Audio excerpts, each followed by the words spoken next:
तो आप ये बताओ, आजकल जो जिम आ रहे हैं लोग, मोस्टली सोशल मीडिया से इन्फ्लुएंस होके आ रहे हैं बजाय अपनी हेल्थ को मेंटेन करने के लिए। क्या आप ये बात मानते हो?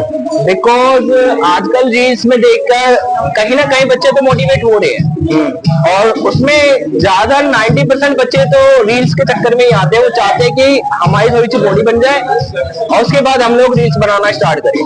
लेकिन उसी 100% में 10% बच्चे ऐसे होते हैं जो डाइवर्ट हो जाते हैं बॉडी बिल्डिंग की ओर, और बॉडी बिल्डिंग की ओर वो उनको अपना पैशन बना लेते हैं, और इसी वजह से उनके पैशन के चक्कर में वो अच्छी बॉडी बिल्डअप कर लेते हैं, और देन वो उस चीज को देखते हैं, नोटिस करते हैं कि रील्स बनाना एक शौक है और एक अर्निंग का सोर्स है, बट वो अपने एम को डिसाइड करते हैं और बॉडी बिल्डिंग कंटिन्यू रखते हैं। इसी वजह से देखा जाता है कि 10% ऐसा भी नहीं है कि सभी के सभी रील देख के आ रहे हैं तो सबका मोटिव रील बनाना ही है।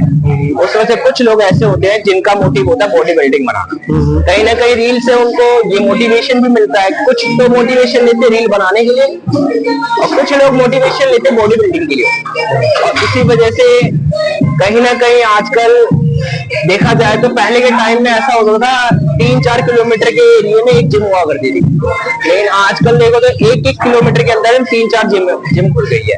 तो कहीं ना कहीं बच्चे बहुत ज्यादा जिम की ओर डाइवर्ट हो रहे हैं, और इससे बहुत बड़ा एक बेनिफिट मिल रहा है कि हमारी जो जनरेशन है वो फिट रह रही है, और फिट रहती है तो पता ही है फिट रहने के बाद हर इंसान कोई ना कोई हर काम में एक्टिव रहता है। तो मेरा तो मैसेज यही है कि हर इंसान को जिम या एक्सरसाइज योगा करनी चाहिए, जो कि हमारे हर फील्ड में हमें कहीं ना कहीं वो हेल्प देती है, हमें एक्टिव रखती है और हमें फिट रखती है। जो हर फील्ड में जो आप बात कहना चाहते हो, आप क्या मेंटली हेल्थ के बारे में कुछ कहना चाहोगे इस बारे में? हाँ, मेंटली हेल्थ के लिए मैं कहूंगा कि ये हमें मेंटली भी फिट रखती है, क्योंकि एक तरह से अगर हम एक्सरसाइज करते हैं तो स्टार्टिंग हम वार्म अप से करते हैं, और वार्म अप करते वक्त कुछ एक्सरसाइज ऐसी होती है जो ब्रेन से जुड़ी हुई होती है, और वो हमारे ब्रेन को एक्टिव रखती है, और हम जितने भी काम करते हैं वो सारे एनर्जेटिक तरीके से करते हैं। और देखा जाए अगर हम एक्सरसाइज ना करें, योगा ना करें, तो कोई भी वर्क हो, चाहे वो कितना भी इंटेलिजेंट बंदा हो, लेकिन वो जब वो वर्क करने लगता है तो वर्क उससे अच्छे से हो नहीं पाता है, उसको लेजीनेस आती है, एक्टिव रहता नहीं है। लेकिन वही अगर वो एक्सरसाइज डे में हाफ आवर या 15 मिनट भी योगा कर ले तो पूरी बॉडी उसकी पूरे डे में एक्टिव रहती है। ये तो फायदे हो गए जिम आने के या वर्कआउट करने के, मगर जिम आने के तो साइड इफेक्ट भी सामने आ जाते हैं। जिम आने के साइड इफेक्ट ये होते हैं कि कई लोग जिम को बॉडी बिल्डिंग की ओर लेके जाते हैं और कंपटीशन की ओर लेके जाते हैं। बॉडी बिल्डिंग ठीक है, बट बॉडी बिल्डिंग सिर्फ अपने आप को फिट रखने के लिए करनी चाहिए, ना कि किसी कंपटीशन के लिए। अगर आप जा रहे हो तो नेचुरली बॉडी से कॉम्पिटेंट करो। लेकिन आजकल क्या हो रहा है कि आजकल की यूथ देखते हैं कि उसकी बॉडी इतनी अच्छी है, अगर मैं कंपटीशन करूंगा नेचुरल से तो मैं हार जाऊंगा, डिफीट हो जाऊंगा। लेकिन मैं चाहता हूं मैं उससे विन करूं। विन के चक्कर में वो कहते हैं आज के टाइम में एस्टेरॉइड जैसे चीजों को वो यूज करते हैं। उनको कई जिम ट्रेनर, हालांकि बोलना नहीं चाहिए, लेकिन कई जिम ट्रेनर होते हैं जो खुद उन्हें गाइड करते हैं अगर आपको बॉडी बिल्डिंग करनी है, कंपटीशन करना है, तो आपको एस्टेरॉइड देना पड़ेगा। और उसके चक्कर में उनकी लीवर से लेके किडनी हर चीज डैमेज होती है, और एक दिन हो जाते हैं डेथ को पहुंच जाते हैं। तो ये एक तो आपने बोल दिया कंपटीशन के लिए, मगर देखा तो ऐसा भी है जिनको कंपटीशन नहीं मिलता वो भी इस चीज को धड़ाधड़ ले रहे हैं। जो सेल्स की रिसर्च आ रही है और देखो मैं इंडिया में इनकी सेल्स उन लोगों से कहीं ज्यादा है जो बॉडी बिल्डिंग कर रहे हैं। उसके पीछे एक ही रीजन है कि वो ज्यादातर रील्स वीडियो इनके चक्कर में रहते हैं और दिखाने के चक्कर में, शो ऑफ के चक्कर में, और इसी चक्कर में वो एस्टेरॉइड लेते हैं। अगर बॉडी बिल्डिंग कॉम्पिटिशन नहीं भी कर रहे हैं तो शो ऑफ आजकल बहुत चल रहा है। और हमारा जो सोशल मीडिया है, फेसबुक से लेकर इंस्टाग्राम तक, हर एक आदमी चाहता है कि अगर मैं बॉडी के कोई भी पार्ट्स को अगर मैं ट्रेन कर रहा हूँ तो वो हाईलाइट हो लोगों की नजर में, और कहीं ना कहीं लोग एक कमेंट्स लेने के लिए, अर्निंग के लिए लोग ऐसा करते हैं। क्या सजेशन दोगे आप उन लोगों को? मैं यही सजेशन दूंगा कि आप लोग नेचुरल डाइट लो। नेचुरली आप जो भी सप्लीमेंट्स है, कुछ सप्लीमेंट्स ऐसे भी होते हैं जो नेचुरल होते हैं, जिसके कोई साइड इफेक्ट नहीं होते। आप उन सप्लीमेंट्स को गेन करो, और प्लस में आप नेचुरली बॉडी बनाओ।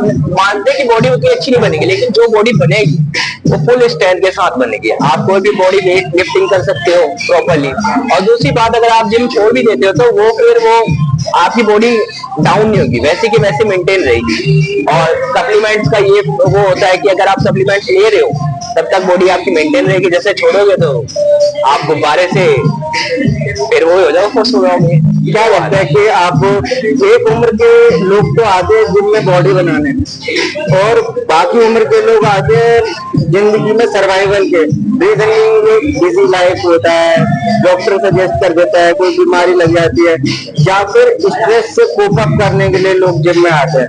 इसके लिए मेरा एक ही आंसर है, वो है मेंटली हेल्थ को फिट रखना।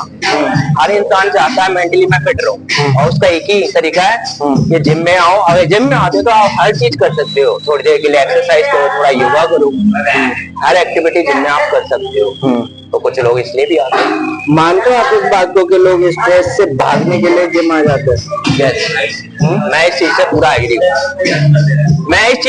एग्री करता हूँ कि लोग स्ट्रेस से बाहर निकलने के लिए जिम ही आते हैं। क्यों एग्री करते हो इस बात के लिए? आपके पास कोई एग्जांपल भी है या आप खुद हो? मैं खुद हूँ। बताओ फिर इस बारे में। क्योंकि मेरा जो प्रोफेशन है वो मान के चलो, मैं 4:30 पे वॉकअप करता हूँ, उठता हूँ और 5:30 बजे जिम आ जाता हूँ, और 5:30 बजे से लेके रात के 9 बजे तक मैं कंटिन्यू सर्विस करता हूँ।